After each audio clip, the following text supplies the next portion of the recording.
안녕하세요. 김태원의 현명한 투자자 방송 시작하겠습니다. 본 영상에서 다루는 내용은 투자 권유가 아니며 각 개인의 투자 판단에 대한 책임을 지지 않습니다. 별도 SNS 채널 가입을 유도하거나 투자 권유 및 유료 리딩 서비스를 홍보하는 불법 사칭 계정에 유의하시기 바랍니다.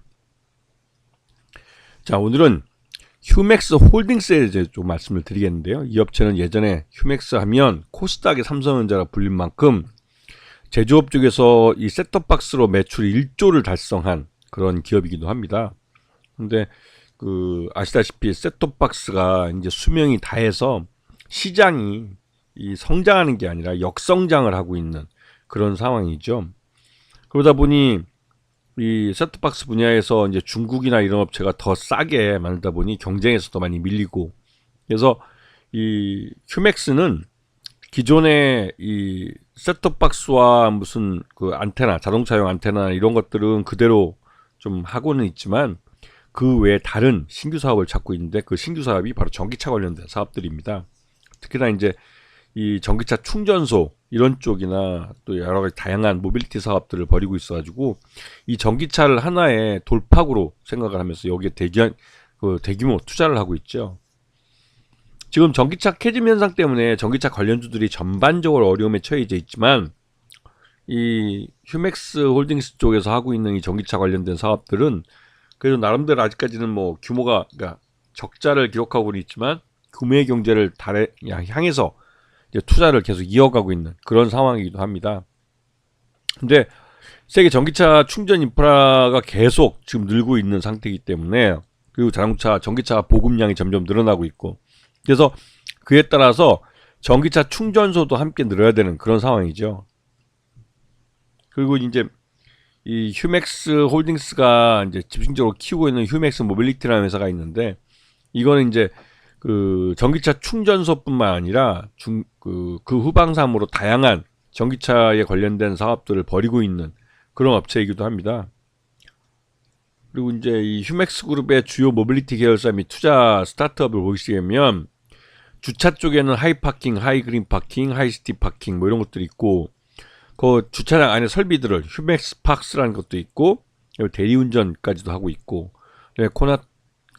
코나투스 택시 관련된 것도 있고, 카쉐어링 사업도 하고 있습니다. 그러면서 이제 가장 많이 투자하고 있는 게 전기차 충전이죠. 휴맥스 EV나 이지 차저, 제주전기 자동차 서비스 이런 쪽을 이제 갖고 있으면서 이 업체들을 통해서 전기차 충전 사업을 벌이고 있습니다.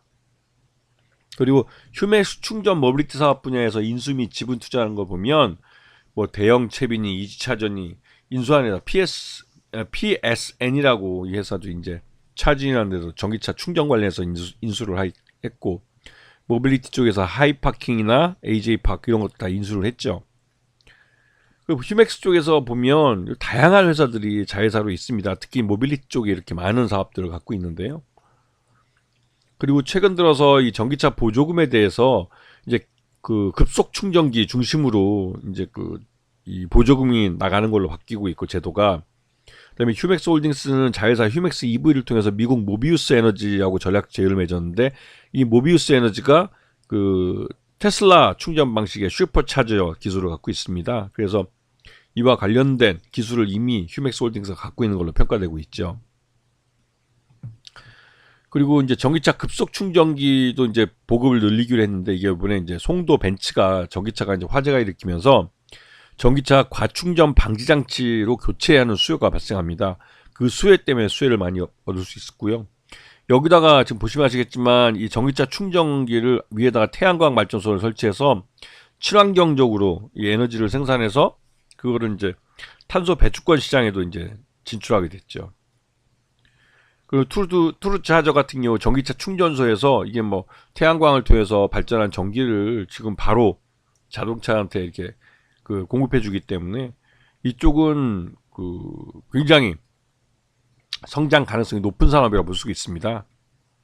그리고 휴맥스가 이제 가정용 EV 충전기를 전 세계에 이제 셋톱박스 만드는 판매망에 얹어서 같이 팔고 있고요. 이쪽에서 이제 이 가정용 EV 충전기가 잘 팔리면서 상업용 EV 충전기도 따라서 이제 시장에 진출할 예정입니다.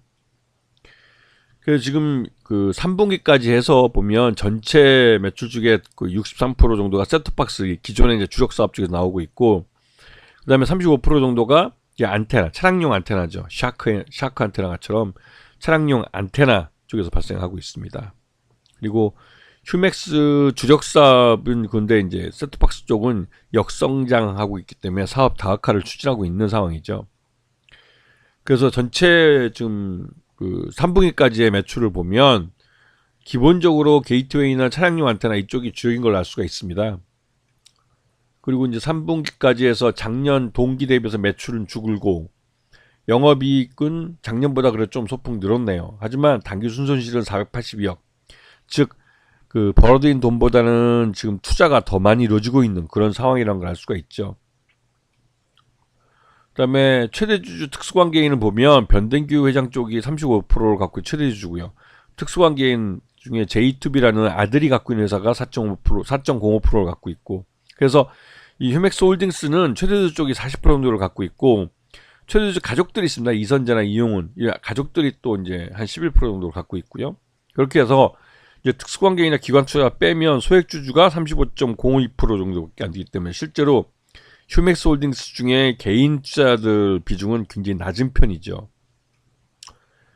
보시면 아시겠지만 휴맥스 홀딩스가 있고 그 아들 회사인 J2B, 가족 회사입니다. 변대기 회장의 가족 회사들. 그다음에 휴맥스 홀딩스 밑에 휴맥스라는 회사와 누빅스라는 회사가 있고, 이 휴맥스 밑에 휴맥스 모빌리티나 뭐 이런 다양한 회사들이 있죠.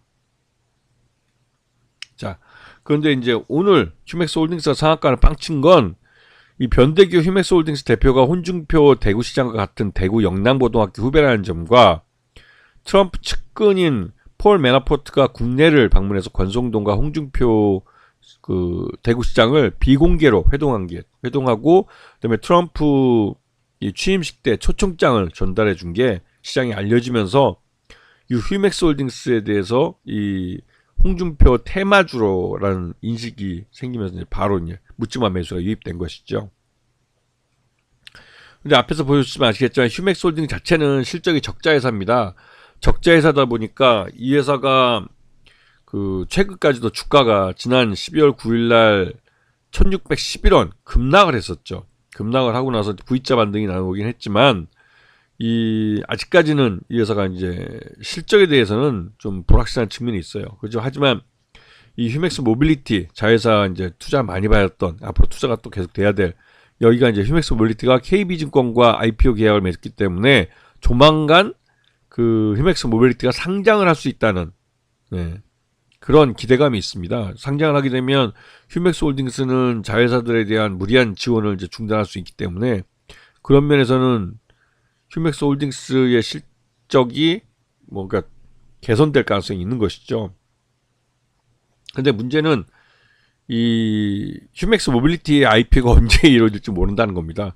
단순히 그냥 KB증권과 IPO 계약을 맺었을 뿐이지 아직까지는 휴맥스 모빌리티의 그 IPO에 대한 뭐 그 얘기가 없네요. 그리고 다시 한번 강조하지만 휴맥스 홀딩스가 지주회사로 주가가 급등해서 상한가를 쳤지만 여전히 이제 홍준표 대구시장과 병대규 CEO가 대구 영남고등학교 동문이라는 거 외에는 이 홍준표 대구시장이 실제로 대통령이 된다는 보장도 없고 여러 가지 이제 그 막연히 개인 투자가들의 묻지마 매수세가 유입돼서 만든 상한가일 뿐이지 이게 실적으로 뒷받침은 되지 못하고 있어요. 그런 면에서 굉장히 주의할 필요가 있죠. 이미 1611원까지 갔던 주가가 거의 따블인 3200원까지 올라갔기 때문에 단기간에 100% 수익이 난 상태입니다. 그런데 이럴 때 이런 그 정치인 테마주 같은 테마 바람을 타고 주가가 급등한다면 주의할 필요가 있죠. 왜냐하면 이렇게 급등한 주가는 그 급등한 주가를 유지시켜 줄 수 있는 실적이라는 게 뒷받침이 안 됩니다. 그런 걸 조심할 필요가 있죠. 아시겠죠? 자, 오늘 방송 여기서 마치겠습니다. 감사합니다.